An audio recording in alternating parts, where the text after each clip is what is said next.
Hello everyone, જય શ્રી કૃષ્ણ. મારી channel પર તમારું સ્વાગત છે. આજે આપણે બનાવવાના છે સોયાબીનનું શાક. આ સોયાબીનનું શાક આપણા શરીરના માટે, હેલ્થના માટે બહુ જ પ્રોટીન આપે છે.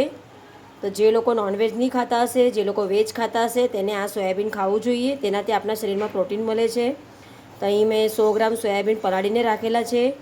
તેનામાં આપણે આ કોથંબીર નાખવાના છે, કાંદા નાખવાના છે અને ટામેટાં નાખવાના છે.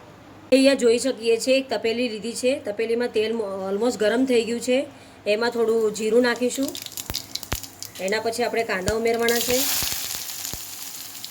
કાંદાને આપણે થોડીક વાર સુધી ફ્રાય થવા દેવાના છે.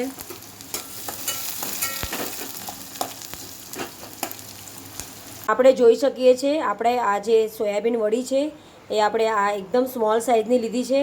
હવે એને તમારે 3 થી 4 પાણીથી ધોઈને પલાળી રાખેલી હતી. તો આપણે તમે ધો તો તમે એમાંથી જોઈ શકો છો બહુ બધું ફીણ નીકળે છે. આવી રીતના ધોઈને તમારે બીજા બાઉલમાં મૂકવાની છે.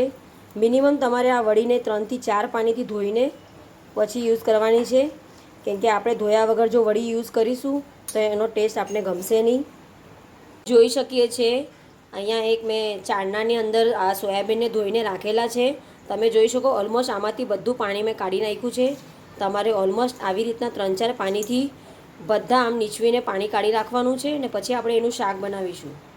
આપણે જોઈ શકીએ કે આપણા કાંદા ઓલમોસ્ટ ફ્રાય થઈ ગયા છે. હવે આપણે એમાં ટામેટાં ઉમેરીશું. ટામેટાને પણ થોડીક વાર ફ્રાય થવા દેવાના છે. જોઈ શકીએ કે ઓલમોસ્ટ આપણા કાંદા ટામેટાં અહીંયા ફ્રાય કરીને કમ્પ્લીટ થઈ ગયા છે. આપણે હવે એમાં મીઠું ઉમેરીશું. થોડુંક મીઠું ઉમેરવાનું છે. એના પછી આપણે લીલો મસાલો ઉમેરવાનો છે. થોડુંક લાલ મરચું, થોડો ગરમ મસાલો, હળદર,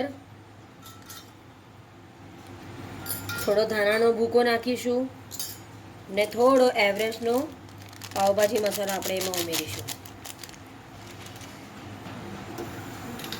આપણે જોઈ શકીએ કે આ બધા મસાલો ઉમેર્યા પછી આપણે થોડીક વાર આવી રીતના ફ્રાય કરવાનું છે ને ફ્રાય કર્યા પછી તરત જ તમારે જે સોયાબીનની વડી છે તે આમાં ઉમેરી દેવાની છે ને હવે આને થોડીક વાર થવા દેવાનું છે. મિનિમમ આપણે 5 થી 7 મિનિટ થવા દઈશું.